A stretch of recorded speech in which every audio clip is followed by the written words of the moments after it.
नमस्कार।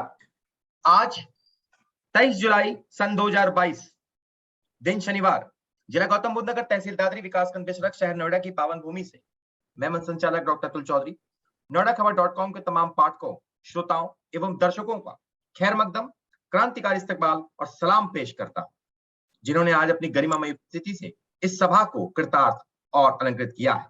मेरे साथ हैं वरिष्ठ पत्रकार एवं इंसाइक्लोपीडिया नोएडा श्री विनोद शर्मा जी। और आज टॉक शो विनोद शर्मा के साथ जिस विषय पर हम चर्चा करने जा रहे हैं, उस विषय का नाम है कैसे बदली जेवर और जिला गौतम बुद्ध नगर की सूरत। और इस विषय पर चर्चा करने हेतु हमारे आज के मुख्य अतिथि हैं ठाकुर धीरेन्द्र सिंह जी, विधायक जेवर। विधायक जी, बहुत बहुत धन्यवाद और स्वागत आपका। मैं निवेदन करता हूं विनोद शर्मा जी से कि वार्तालाप को आगे बढ़ाएं।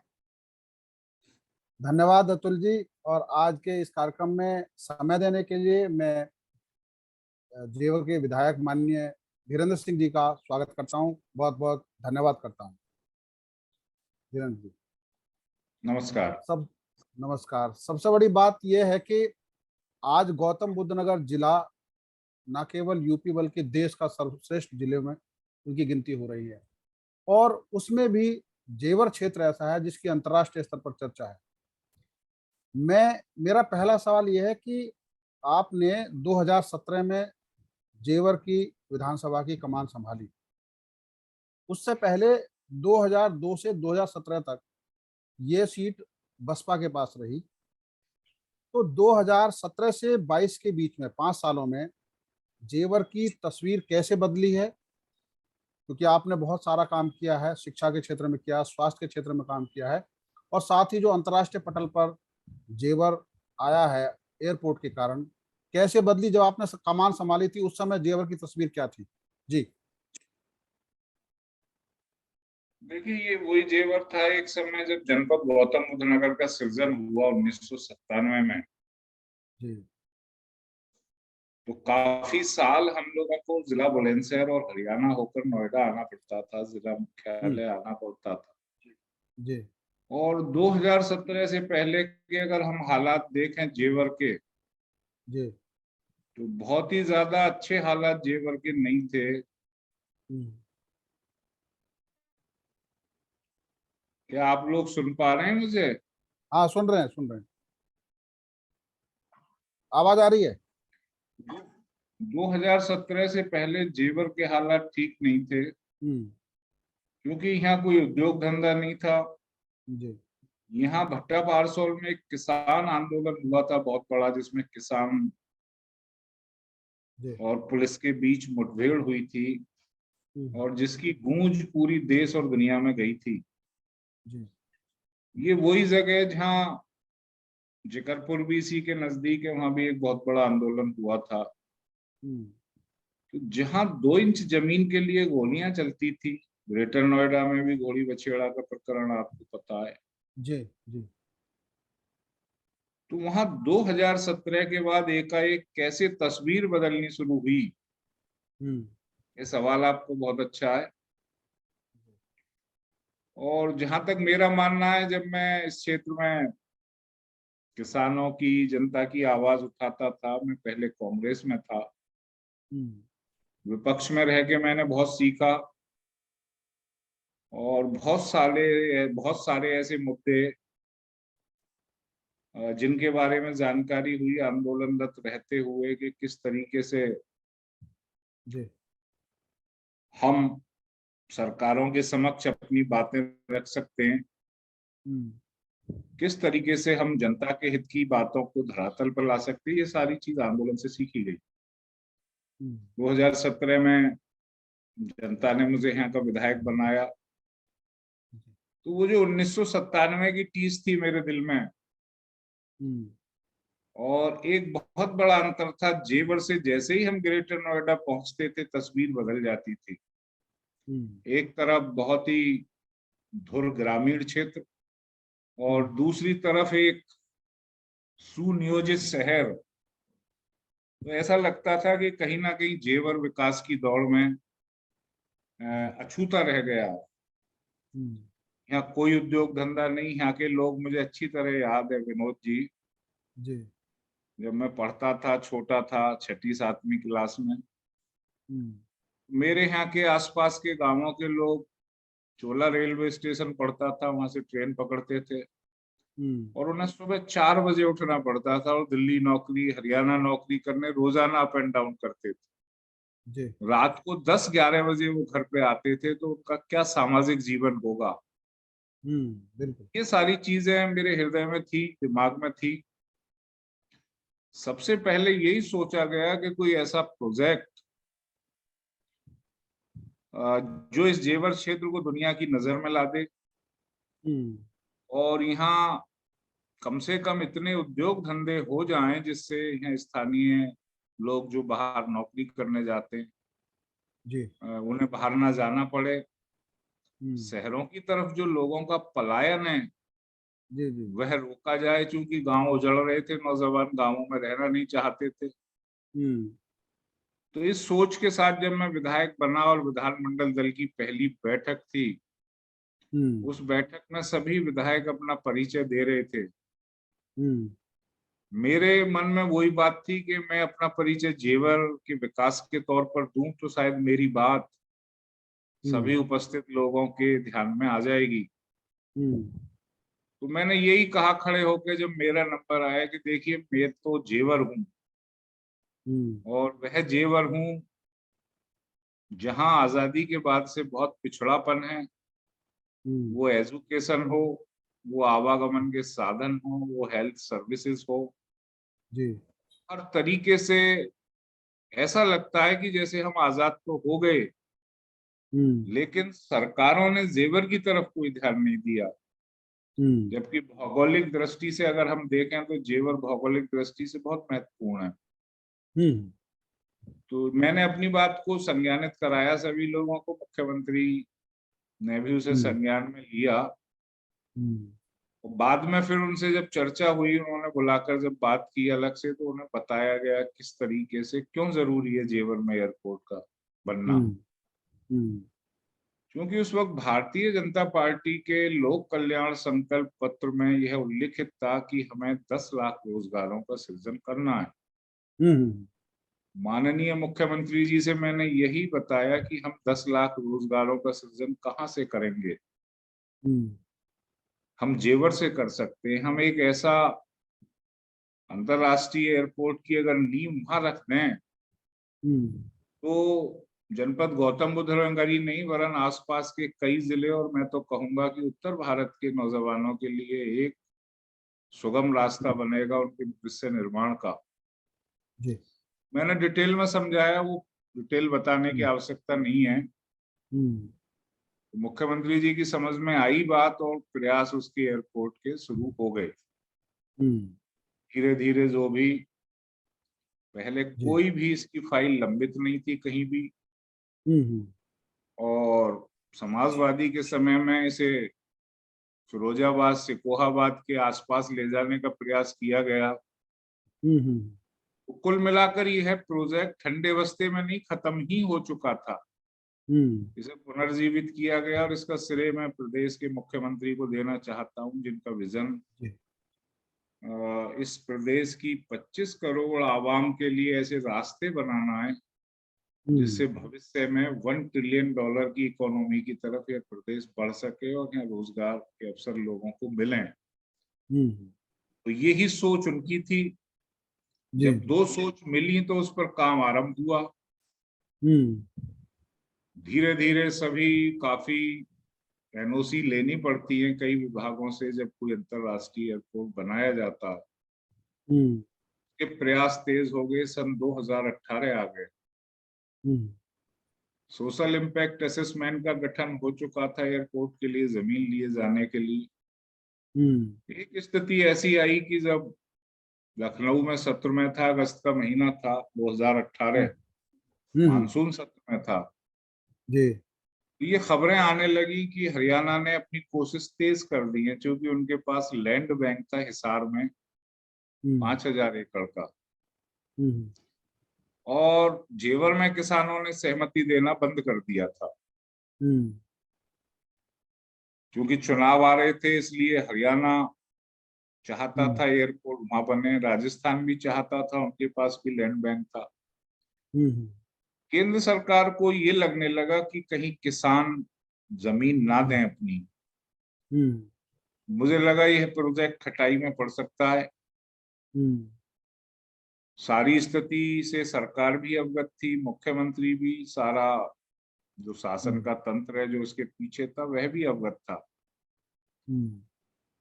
फिर मेरी एक मीटिंग हुई वहां संबंधित लोगों से और यही बना कि मुझे लखनऊ छोड़कर जाना चाहिए और एक प्रयास करना चाहिए। मेरी भी भावना थी कि जो चीज हम मंजूर करा चुके हैं और उसका उद्देश्य इस पूरे क्षेत्र की तरक्की है, कहीं वो भी हाथ से निकल गया तो जिस अंधकार में आजादी के बाद से जेवर था वह अंधकार फिर छा जाएगा। तो मैं सत्र को बीच में छोड़कर आया, क्योंकि हमेशा मैंने लड़ी थी किसानों के मुआवजा बढ़वाने की लड़ाइयां। सबसे तो मेरे दिमाग में था कि मैं कैसे किसानों को मनाऊंगा। खैर, जब आदमी सोच ले और उसकी नीयत साफ हो, बिल्कुल बिल्कुल, क्योंकि मैं यहाँ स्पष्ट कर दूं, राजनीति में नीयत साफ रखना एक बहुत बड़ी चीज होती है। हाँ बिल्कुल, और विजन से ही आदमी अपने क्षेत्र के लिए कुछ करा पाता। बाकी तो कूटनीति और राजनीति, ये दो ऐसी चीजें हैं जो क्षेत्र के विकास को भी रोकती हैं, हाँ, और अगर व्यक्ति कोई कुछ करना चाहता तो उसे भी बाधा प्रस्तुत करती हैं। जब विजन सही हो और एक पुनीत कार्य के लिए हम आगे बढ़ें और नेक नियति से बढ़ें तो उसकी सफलता के आसार ज्यादा होते हैं। मैंने एक माहौल बनाया और धीरे धीरे मैंने किसानों को टटोलना शुरू कर दिया। उन्हें यही समझाया गया कि देखिए, हमारे नौजवान नौकरी करने जाते थे, आज हमारे बच्चे नौकरी के अलावा खेती नहीं करना चाहते, तो आखिर भविष्य क्या होगा इस क्षेत्र का। हो सकता है आज हमें मुआवजा कम लग रहा हो, हाँ, लेकिन अगर एयरपोर्ट यहाँ बनेगा तो कितने बड़े अवसर यहाँ के लोगों को मिलेंगे, बिल्कुल, कितना व्यापार यहाँ बढ़ेगा, कितना किसानों को अवसर बढ़ेंगे, यहाँ जमीनों के रेट बढ़ेंगे। और उस वक्त स्थिति ऐसी थी कि ग्रेटर नोएडा भी कर्ज में डूबा हुआ था। अगर जेवर एयरपोर्ट में किसान सहमति नहीं देते तो हो सकता है आज ग्रेटर नोएडा और यमुना एक्सप्रेस वे औद्योगिक विकास प्राधिकरण का अस्तित्व खत्म हो जाता। बिल्कुल, पुरानी सरकारों ने इन दोनों जगहों को अपनी लूट का माध्यम बनाया और इतनी इफरात में जमीनें उन्होंने निष्प्रयोज्य खरीद ली जो किसी योजना में आने वाले 50 साल भी काम नहीं आ सकती थी। वो एक खेल था, खैर वो अलग चर्चा का विषय है। तो इतने कर्ज में ये डूब चुके थे कि अगर जेवर एयरपोर्ट यहाँ नहीं बनता तो मैं समझता हूँ कि दोनों ही प्राधिकरण समाप्त हो जाते और जो एक आवासीय और औद्योगिक विकास इस क्षेत्र का हुआ था वो वहीं के वहीं रुक जाता और उजड़ने लगता पूरा क्षेत्र। बिल्कुल, खैर, किसानों को समझाया गया, विशेष तौर से मुस्लिम वर्ग में बहुत ज्यादा भ्रांतियां थी। हमारी मस्जिद कैसे बनेंगी, हमारे कब्रिस्तान कैसे बनेंगे। देखिए, कहना बड़ा आसान है कि हमने एयरपोर्ट के लिए जमीन ले ली, लेकिन जब हम एक ऐसी व्यवस्था को उजाड़ रहे हों, स्थापित कर रहे हों जो हजारों सालों से उन गांवों में रहती चली आई है, अगर आपसे कोई कहे विनोद जी आप अपना घर छोड़ के पाकिस्तान चले जाइए या आप अपना घर छोड़कर जहां आप रह रहे हो कहीं दूसरी जगह चले जाइए, तो जरूर आपको दिक्कत होगी। हाँ, टीस होगी बिल्कुल। हाँ, और जिन रहन सहन में गांवों में अंतर होता है। बहुत से ऐसे लोग थे, उनके बाबा वहां रहे, उनके परबाबा वहां रहे और उन्होंने उस गांव की गलियों को, वहां के कुएं का पानी पिया, वहां के मंदिर में पूजा करी, वहां की जमीन से अपने पेट की भूख शांत करी। तो बहुत ऐसा भावनात्मक लगाव लोगों का था। उन्हें समझाना कोई छोटा मोटा काम नहीं था। देखिए, कोई प्रोजेक्ट बन जाता है विनोद जी तो श्रेय लेने वालों की लंबी लाइन होती है, लेकिन उन 6-7 गांवों में किसानों की भावनाओं से खिलवाड़, मैं तो यही शब्द इस्तेमाल करूंगा, जिनकी भावनाएं अपने घर उन दीवारों से जुड़ी हुई हो जहां उन्होंने जन्म लिया हो, जहां की ऑक्सीजन से उन्होंने अपना मतलब जीवन यापन क्या कहेंगे कि अपने बिल्कुल। शुरुआत करी हो, हाँ जहाँ हाँ। की हवा ने उन्हें पूरी तरीके से स्वस्थ रखा हो, उनके शरीर को चलाया हो, तो ये सारी भ्रांतियां उनके दिल में थी। लेकिन जब समझाया गया धीरे धीरे सब लोगों को और एक माहौल बनना शुरू हुआ और यही कहा गया कि यह अगर प्रोजेक्ट हमारे हाथ से चला गया तो इस क्षेत्र में कुछ नहीं रहेगा, इस जिले में कुछ नहीं रहेगा। बड़ी मुश्किल से किसी क्षेत्र को ऐसे अंतरराष्ट्रीय स्तर के प्रोजेक्ट मिलते हैं। मैं तो विधायक हूं, मैं तो आपकी आवाज उठा सकता हूं, लेकिन यह सब आपके लिए किया जा रहा है। एयरपोर्ट मैं तो बनाऊंगा नहीं, बनाने वाली कंपनी और होगी, बिल्कुल मुनाफा बिल्कुल। किसी और को जाएगा। मेरा तो सिर्फ मकसद ये है कि इस क्षेत्र में खुशहाली आए, लोगों का जीवन स्तर उन्नत हो, नौजवानों का भविष्य बने। तो जब इस तरीके से भावनात्मक रूप से समझाया गया लोगों को, तो धीरे धीरे सहमति मिलनी आरंभ हो गई। मुस्लिमों के दिलों में जो दिमागों में भ्रांतियां थी, कब्रिस्तान ये वो सब हमने RNR में लिखवाए कि आपको बनाकर दिए जाएंगे। और बहुत सारे ऐसे लाभ जो एक्ट से भी तर थे, जैसे एक्ट में प्रावधान है कि 50 मीटर से अधिक प्लाट नहीं दिया जाएगा किसी को भी स्थापित होने वाले को। तो उसे हम ले गए सरकार से कहने के बावजूद 500 मीटर तक। हमारा यही तर्क था कि गांवों में लोग गाय भैंस रखते हैं, बड़ी जगह पर रहते हैं, तो कम से कम उनका 50 मीटर में काम नहीं चलेगा। हम बहुत बड़ा विस्थापन कर रहे हैं, तो उन्हें एक ऐसी व्यवस्था की जाए जगह की जिससे उनका दर्द कुछ कम हो सके। रास्ता बना और धीरे धीरे लोगों ने सहमति देनी शुरू कर दी। मुख्यमंत्री जी से किसानों की वार्ता कराई गई गौतम बुद्ध विश्वविद्यालय में, और कई दौर की वार्ता लखनऊ ले जाकर कराई गई। तब एक विश्वास के भाव के साथ किसानों ने अपनी जमीनें दी और इस एयरपोर्ट को बनाए जाने का मार्ग प्रशस्त हुआ। आज देखिए, ये हमारा सौभाग्य है कि देश के प्रधानमंत्री जेवर की सरजमी पर आए, प्रदेश के मुख्यमंत्री आए और अंतर्राष्ट्रीय एयरपोर्ट की सौगात लेकर आए, जिससे इस जेवर क्षेत्र ने पूरी दुनिया के नक्शे पर अपना एक अलग मुकाम हासिल किया। ये हमारे लिए फख्र की बात है। बिल्कुल बिल्कुल। और इस जेवर एयरपोर्ट के आने के बाद जो औद्योगिक विकास यहाँ हुआ है या होने जा रहा है, क्योंकि एक माहौल बदला सन 2017 के बाद। प्रदेश की सरकार बदली और नेतृत्व योगी आदित्यनाथ जी को मिला। कानून व्यवस्था की दृष्टि से जो एक विश्वास का भाव लोगों में आया, उसने इस क्षेत्र की तरक्की में महत्वपूर्ण भूमिका निभाई। जी। आज यहाँ जर्मन कोलैबोरेशन से मेट्रो कोच बनाए जाएंगे आने वाले समय में। कितना रोजगार उससे जनरेट होगा। अप्रैल पार जहाँ 70% स्थानीय महिलाओं को रोजगार मिलेगा।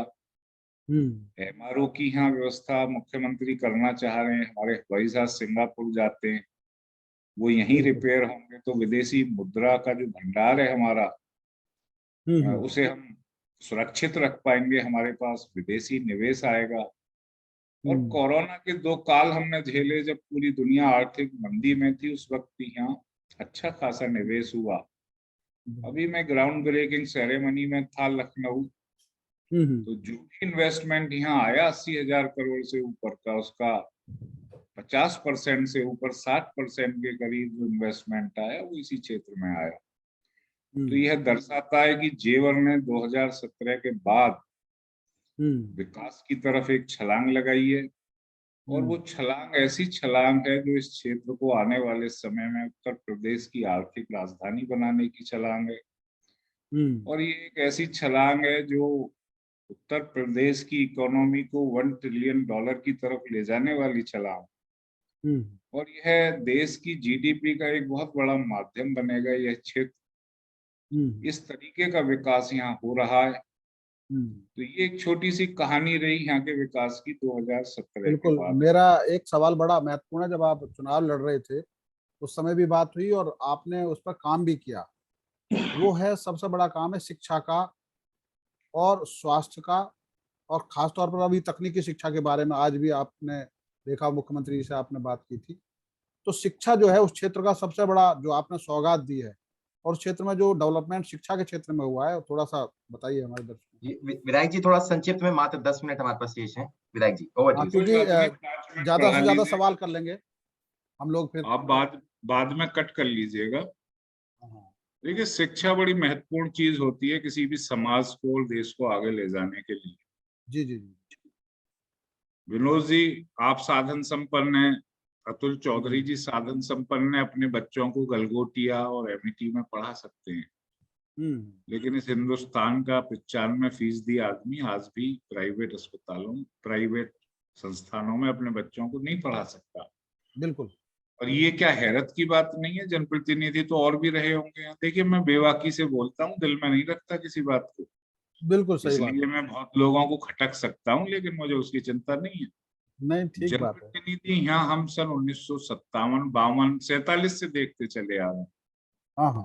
यहाँ लड़कियां 12वीं के बाद एजुकेशन नहीं ले पाती थी हाईयर, उन्हें बुलंदशहर जाना पड़ता था, ग्रेटर नोएडा जब बसा नहीं था। तो बिल्कुल। 12वीं के बाद लड़कियां इसलिए ना पढ़ पाए, लड़के इसलिए ना पढ़ पाएंगे, उनके परिवार में धन का अभाव है, या लड़कियों के परिवारों में सुरक्षा के प्रति लेकर एक नजरिया उनका ये है कहीं लड़की के साथ कुछ हो ना जाए। तो ये हम्म बात 30 की थी। हम्म और हमारा एक डिग्री कॉलेज शुरू होने जा रहा है रघुपुरा में, आप उसके कोर्स सुनिए, जिसकी हम्म कभी उम्मीद भी नहीं की थी, फैशन डिजाइनिंग, जो कि अपरेल पार्क आ रहा है। हम्म आने वाले समय में हम सिविल एविएशन, चूंकि एयरपोर्ट यहाँ आ रहा है, हम्म फिल्म सिटी इस जिले में आने वाली है, तो फिल्म मेकिंग, ऐसे कोर्स हमने उसके लिए सेलेक्ट किए हैं, जिससे ग्रामीण क्षेत्र में जो चीज नहीं मिल पाई थी आजादी के बाद, वह हम्म इस रूप में मिले कि लोग सोचें कि वाह क्या बात हुई। हम्म तो ये आजादी का अमृत महोत्सव हमारा चल रहा है, 75 साल मनाने जा रहे हैं हम आजादी के। उसके जी। अवसर पर यहाँ के बच्चों को ये बहुत नायाब तोहफा मिला है। मेरे हम्म 2 डिग्री कॉलेज और थे जो मैंने भारत सरकार से मंजूर कराए थे। कन्या डिग्री कॉलेज हम्म जेवर में वह बन चुका है हाँ लगभग 95%। हाँ दूसरा हाँ। मेरा धनकौर का है, जिसकी धनराशि भारत सरकार से आ चुकी है, उसे भी मैं इस बार काफी पैरवी करके आया हूँ, जल्दी से पैसा रिलीज हो। तो हम्म जहां आजादी के बाद से 3 डिग्री, 1 डिग्री कॉलेज राजकीय कोई नहीं ला पाया हो, वहां सिर्फ 2 साल के कार्यकाल में, और 2019 तक ये मैंने तीनों मंजूर करा लिए थे। तो हम्म क्यों नहीं हो सकता काम? अगर जनप्रतिनिधि चाहे और उसका हम्म विजन सही हो, तो हम क्यों नहीं बेहतर कर सकते? क्या बिल्कुल बिल्कुल। प्राइवेट अस्पतालों में आम आदमी अपना इलाज करा सकता है? अगर हम्म किसी को डेंगू हो जाए तो 5 लाख से नीचे बाहर नहीं निकल पाएगा वो। हम्म के लिए कोरोना काल में आपने देखा होगा, हमने थोड़ा सा जरा नैतिकता का बोध कराने के लिए एक पत्र लिखा था, तो किस तरीके से हाँ मठाधीशों की खुजली हो गई थी, आपने हाँ, देखा होगा। बिल्कुल हमारा बिल्कुल। भाव यही तो था कि भाई आखिर रेस्पॉन्सिबिलिटी क्या है, हम जिस समाज में पैदा होते हैं। हाँ अगर ये हाँ। प्राइवेट प्राइवेट अस्पताल, अगर जैसे हम्म सरकार के पास डॉक्टरों का अभाव है, ये क्यों बिल्कुल। संभव नहीं है कि हफ्ते में एक एक दो दो दिन अगर बड़े अस्पतालों के डॉक्टर और नर्स किसी ग्रामीण अंचल के सरकारी अस्पताल में बैठने लगे, तो कितनों का भला होगा? ये बिल्कुल बाईलॉज में सही बात। लिखा हुआ है कॉर्पोरेट बिल्कुल हॉस्पिटल से। बिल्कुल सही बात। फिर रेस्पॉन्सिबिलिटी अगर ये नहीं समझेंगे और हमें ना ध्यान ना दिलाएं, तो आखिर हम्म कौन दिलाएगा? तो यहाँ बिल्कुल ट्रामा सही बात। सेंटर और 100 बेडेड अस्पताल मंजूर कराया।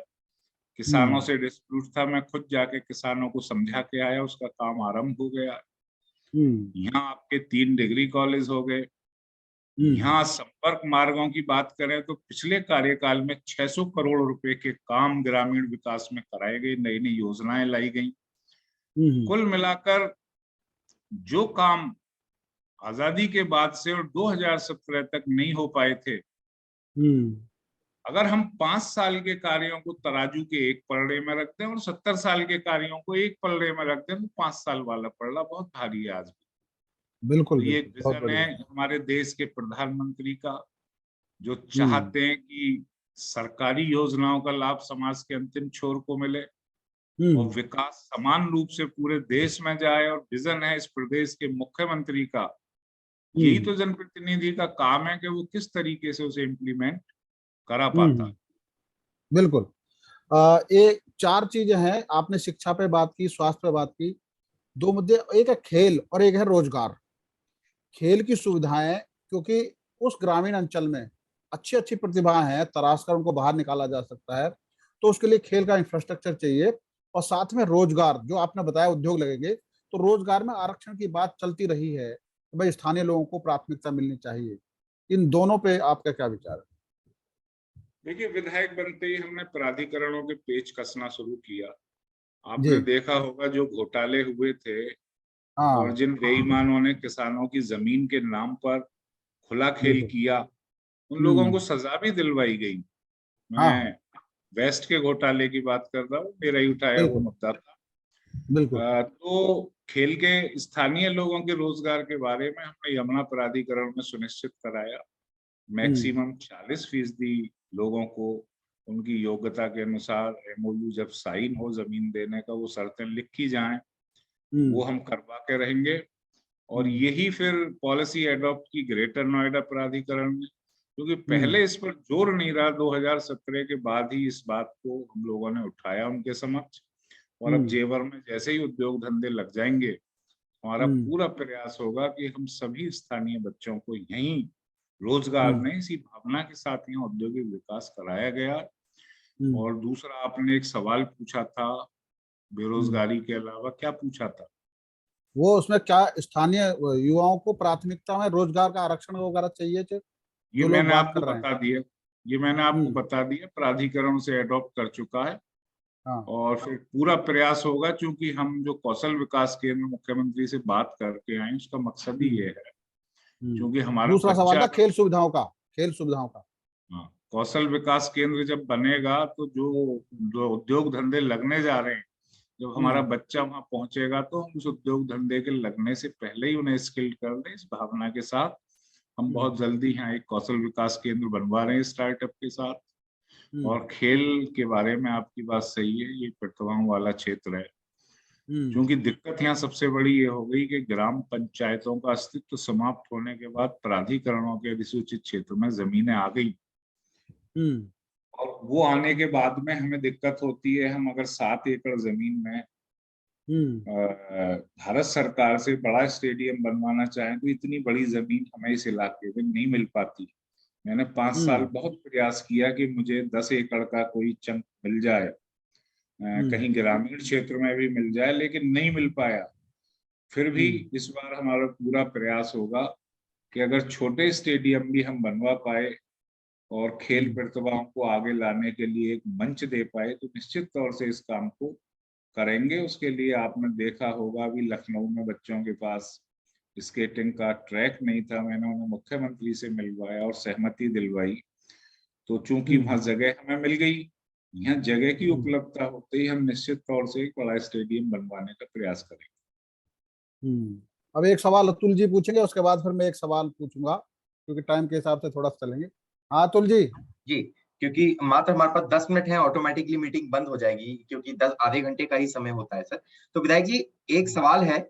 जैसा आपने अपने वक्तव्य में कहा कि मैं बड़ी बेबाकी से जवाब देता हूं, तो मेरा भी एक सवाल बड़ी बेबाकी से है। और मैं चाहूंगा कि आज आप बिना गमछे के बैठे हैं, जो कि आमतौर पर होता नहीं है, आपकी पहचान है। तो क्या, मेरा प्रश्न है और उत्तर बेबाकी से होना चाहिए माननीय विधायक जी, कि क्या मैं 2024 के गौतम बुद्ध लोकसभा सांसद से बात कर रहा हूं, या योगी मंत्रिमंडल 2.0 में अगले कैबिनेट मिनिस्टर से बात कर रहा हूं विधायक जी? देखिए, मकसद है समाज सेवा का। मैं जिस परिवेश में पला बढ़ा हूं, वहाँ एक इच्छा रही है कि कभी कुछ बना तो इस क्षेत्र के लिए कुछ करके जाऊंगा। सांसद बनना, मंत्री बनना, हो सकता है लोगों की कार्य सूची में हो। यह पार्टी तय करेगी कि किसे सांसद का वो टिकट देती है, किसे विधायक का टिकट देती है, और ये भी पार्टी तय करती है कि कौन मंत्री बनेगा, कौन क्या बनेगा। लेकिन जहां तक मैं समझाऊं, मैं विधायकी से बहुत संतुष्ट हूँ। भारतीय जनता पार्टी ने मुझे कांग्रेस से उठाकर भारतीय जनता पार्टी में लाकर विधायक बनाया, जिससे मुझे 5 साल में जेवर का नाम रोशन करने का मौका मिला। और आगे भी जो पार्टी का निर्देश होगा उसका अक्षरश पालन करने का मेरा नैतिक कर्तव्य है। बस इच्छा यही है कि यह क्षेत्र जाना जाए, और मुझे जो 5 साल इस बार जनता ने दिए वो कुछ सोच कर ही दिए। आपको ये भी पता है कि मुझे हराने के लिए कितनी ताकतें एकजुट थी, और उसके बावजूद भी जनता ने मुझे जो प्यार दिया, ये उन लोगों के मुंह पर तमाचा है जो मुझे हराना चाहते थे। और यह जनता ने जो मेरा चुनाव किया है वो इस जेवर के विकास को न रुकने देने के लिए किया है, और निश्चित तौर से यह जेवर जो विकास पकड़ चुका है, ये गति जारी रहे।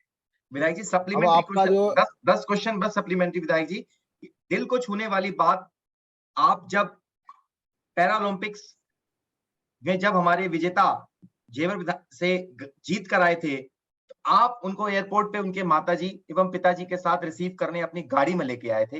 ये दिल को छूने वाली बात है माननीय जनप्रतिनिधि जी। और आप जैसे हाईटेक, जिस प्रकार से टेक्नोलॉजी का बराबर इस्तेमाल करते हैं, तुरंत रिस्पॉन्ड करते हैं, और आपका एक वाक्य कि भारत में कोविड के समय में आप किसी भी क्षेत्र में हो, आप मदद करने के लिए सदैव तैयार रहते हैं, और आपने मदद की भी। माननीय विधायक जी, टेक्नोलॉजी को कैसे आप देखते हैं कि जेवर विधानसभा के ग्रामीण क्षेत्र में आप लेकर आए, क्योंकि आप अभी हाल ही में स्वामित्व योजना को भी आपने लागू करवा लिया है। माननीय विधायक जी, संक्षिप्त में। देखिए, टेक्नोलॉजी के लिए तो कोरोना ने भी हमें सीख दी। जब पूरे देश में लॉकडाउन हो गया, कोई बाहर नहीं निकल सकता था, उस वक्त हमारे पास सिर्फ यही बचा था, एक मोबाइल जो मैं आपको दिखा रहा हूँ, लैपटॉप। तो ये एक संकेत था कि आप टेक्नोलॉजी पर आइए, अपने समय को बचाइए, और हमें माध्यम मिला इस टेक्नोलॉजी ने दिया जनसेवा का। एक सोच थी 24/7 ट्विटर सेवा की, और हम, आप यकीन मानिए, हमें रात को नींद भी नहीं आती थी। जब हम मानवता के लिए जाग रहे हों तो हमें बड़ा मजा आता था लोगों की मदद करने में। तो ये टेक्नोलॉजी को हमें अपनाना पड़ेगा, आने वाला भविष्य इसी का ही है। और अब जो जेनरेशन आ रही है और जिस तरीके का तकनीक डेवलप हो रही है, जिस तरीके से इंटेलिजेंस, अब गूगल हमारी सारी बातें सुन रहा है और वो उसी तरीके से डेवलप करके हमें नई नई चीजें देगा। आर्टिफिशियल इंटेलिजेंस का जमाना है, तो टेक्नोलॉजी तो अब हमारे जीवन का हिस्सा हो गई है, और आने वाले समय में इसका उपयोग मानव सभ्यता, मानवता और हर तरीके से ट्रांसपेरेंसी के लिए, आप देख रहे हैं कि सारी चीजें ऑनलाइन इसलिए की जा रही हैं, करप्शन खत्म हो। तो टेक्नोलॉजी को जीवन का हिस्सा बनाना पड़ेगा। अपने गांव-गांव में व्हाट्सएप ग्रुप बना रखे हैं, जिससे लोगों को कोई अवेयरनेस कार्यक्रम हमें करना हो, सूचना पहुंचानी हो, तो सेकंडों में हमारे पास सूचना का आदान प्रदान हो जाता है।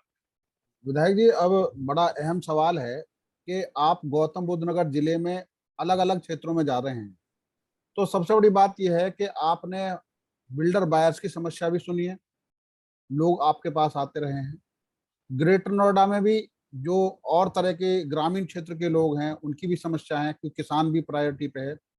तीसरे, आपने यमुना में जो आवंटी हैं उनकी भी दर्द सुना होगा कि पता चला कि वहाँ फ्लैट बना के दे दिए, सुविधाएं नहीं है, लिफ्ट काम नहीं कर रही हैं, ये है। और सबसे बड़ी बात है नागरिक अधिकार। नोएडा, ग्रेटर नोएडा तीनों में बोर्ड में जनता का कोई प्रतिनिधि नहीं है, पंचायतें समाप्त हो चुकी हैं, और ऐसे में जनता का अधिकार लोगों को कैसे मिलना चाहिए, आपकी नजर में क्या?